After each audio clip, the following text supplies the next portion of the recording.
Children, today we will study the cause of refraction. In the last class, you studied the principle of reversibility of light, as well as you got the knowledge of refraction. Refraction is the change in direction of a wave passing from one medium to another or from a gradual change in medium.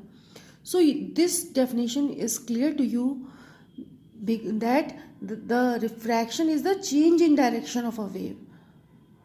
The light wave changes its direction when it moves from one medium to another, or when there is a gradual change in the medium. Gradual change means little by little there is a change.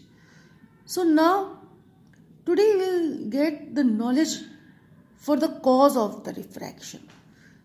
Refraction of the light is the phenomena observed in sound waves, water waves, and light waves also. But mainly we study about the refraction of light only. So today we will study about the refraction of light only. So refraction of light follows Snell's law. You studied what is Snell's law? Sin I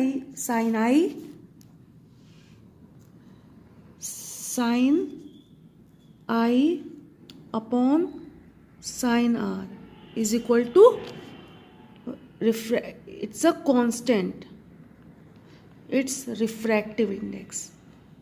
Refractive index of the medium means sin I upon sin R is equal to N2 upon N1. In the last class you studied here.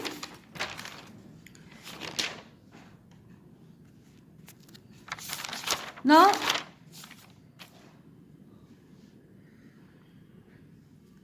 so for light, refraction follows Snell's law, which states that for a given pair of media, the ratio of the sine of the angle of incidence θ1. So suppose this is the interface. This is the interface, and this is the light ray striking the interface at the point O. Now what we do? We draw the normal at the point O, so that we can know what is angle of incidence and what is angle of refraction. Because today we have to understand the bending nature of light, how much the light had bent, because bending nature or how much the light has bent, that is only refraction, no? That's why. So if there is variation in θ1 and θ2, then this means bending of light has taken place. So if θ1 and θ2 are equal, then no bending. But if θ1 and θ2 are varying, θ1 is the angle of incidence and θ2 is the angle of refraction. So that was only telling that for a given pair of media, the ratio of the sines of the angle of incidence θ1 and angle of refraction θ2 is equal to the ratio of the phase velocities. V1, V2 are the phase velocities of the light ray in the first medium and the second medium. Means V1 is the velocity of the light ray in the first medium, and this V2 is the velocity of the light ray in the second medium, because now velocity of the light ray also change. And I will make you clear that first we are studying taking only a single light ray. We are not taking a parallel beam of light ray. After understanding the basic concept, we will come to the concept which is of a parallel beam of light, because a light is not a single ray of light. In geometric optics, we study mainly a single ray of light, because if we draw parallel ray of light, then these ray diagrams will be very difficult for you. So we study with only a single ray of light. So first I will explain you the reason of refraction on the basis of considering a single ray of light. But after that I will explain you the cause of refraction by considering light as a wave, means it's consisting of a beam of light. Light is a beam of light. Okay, so sine theta 1 upon sine theta 2 is equal to the ratio of the phase velocities v1 by v2 in the two media, or equivalently to the indices of refraction n2 upon n1. Here, see here, n2 refractive index of the second medium is higher. Generally it is higher. Okay, if n1 is rarer and n2 is denser, so n1 will be less and n2 will be more. Means as the density increases, the refractive index of the medium also increases. So n2 is more as compared to n1. So by Snell's law, sine theta 1 upon sine theta 2 is equal to v1 upon v2 equal n2 upon n1, means sine of angle of incidence by sine of angle of refraction is equal to ratio of the phase velocity in the two medium, means v1 by v2 is equal to the indices n2 by n1. Now it is inversely proportional, means here v1 by v2, here n2 upon n1, means n1 means refractive index of the second medium on the top and refractive index of the first medium. It's written down. So this figure is clear to you. The normal here, theta 1 angle of incidence, the ray of light is falling at the point O. n1 is the refractive index of the first medium. Generally it is rarer medium. It can be air also. Now v1 is the velocity of the light ray in the first medium. Now here normal is drawn extended like this. Now n2 is the refractive index of the second medium and v2 is the velocity of the second medium, and theta 2 is the angle of refraction. The angle made by the refracted ray with the normal is the theta 2. See, this is the refracted ray. It has moved. You can see from the diagram that theta 1 is more and theta 2 is less. So this is the bending which you can see from the diagram. But by theoretical means we will study how theta 1 is more and theta 2 is less as compared to theta 1. So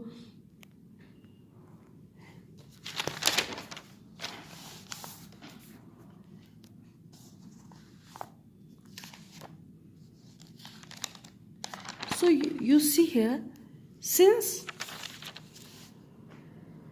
the phase velocity v2 is less, v2 and sine theta 1, this term are inversely proportional. So if velocity will decrease, then this term will increase, means theta 1 will increase, means theta 1 is more as compared to theta 2. So when theta 1 is more, theta 2 less, so this means the ray is not moving straight on its path. This is the ray. If it has moved straight on its path, then it would move like this. But it is not moving straight to its path.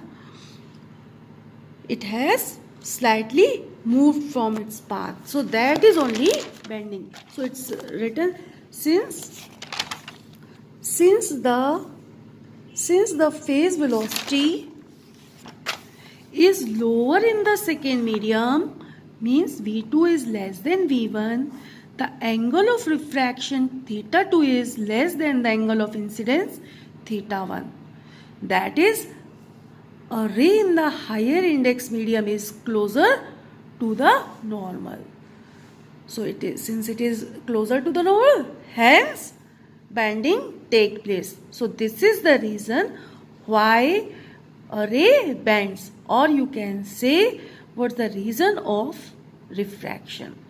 So now what you have to see, what will happen if light ray fall obliquely. Obliquely means, suppose this is any surface and like this only, okay. So if a ray falls like this, so it will go straight, means no bending will take place, because you have to know the concept. Here the ray has not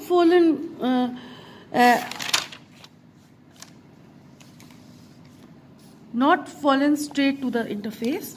Here what happens, here the light ray has fallen at a certain angle, means suppose this is a surface, so light ray has fallen at an angle, okay, not normal to the surface. There are two cases regarding how the light ray fall. Light ray can fall like this also, this also, this also. It can fall in any direction. So if the light ray falls in any direction different from the normal, then the case is what I told you. But if the light ray fall normally, then what happens? Sin I upon sin R is equal to N2 upon N1 is equal to V1 upon V2. This I told you. Now sin I upon sin R is equal to V1 upon V2. Suppose we'll not studying this concept N2 upon N1. Sin I upon sin R is equal to V1 upon V2. Now cross multiply. See here. So sin I into V2 is equal to V1 into sin R. Okay, V1 into sin R, sin I into V2. So cross multiply, we get V2 sin I is equal to V1 sin R. Now for normal, means when light falls normally, what happens? Angle of incidence is 0. Here, when light ray falls normally, what is the angle of incidence? The angle made by the incident ray with the normal, since it is falling normally, so normal will be here only and incident ray will be here only. So what will be the angle? The angle of incidence will be 0. No angle between the incident ray and the normal. So I is equal to 0. So when you put sin I is equal to 0, you know sin 0 degree is equal to what? 0. Sin 0 degree is equal to 0. So what you do? You put sin 0 is equal to 0 here. So V2 into 0 is equal to V1 sin R. So any quantity multiplied by 0 is again 0 is equal to V1 sin R. So V1, these two terms multiplied is equal to 0. So it can be possible that V1 is 0 or sin R is equal to 0. But V1 is not 0 because light ray is coming and striking the interface or the surface at a certain normal. So its velocity is not 0. Velocity of the incident ray is not 0. So V1 is not equal to 0. So V1 not equal to 0, then what happens? Sin R is equal to 0. When sin R is equal to 0, this means what is the value of sine of angle of incidence? The value is 0. So for R is equal to 0 because sin 0 is 0. Sin 30 is 1 by 2. Sin 45, 1 by root 2. So sin 60, sin 90, 1. Likewise, these values change. But sine, the value of sine for which value is 0 is 0 only. So sin 0 is equal to 0. So R is 0. So what is angle of refraction? 0. So when angle of incidence is 0, angle of refraction is 0. So no bending. R is equal to 0 means no bending. See, no bending. When light ray fall normally. Okay, when light ray, no bending, when light ray fall normally. So this was the cause. In the next class, I will tell you the cause of refraction when we consider the light ray as a beam of light. Means light as a beam of light, not a single light ray. Because actually, light is not a single ray of light, it's a beam of light. So watch the next class, and when you watch the next class, then your concept of refraction will be completely clear, that why refraction take place. So if you like the class, please like, share and subscribe so that you can watch the videos like this. And I am also enhanced that and I feel happy also when you watch it and you like it. Thank you.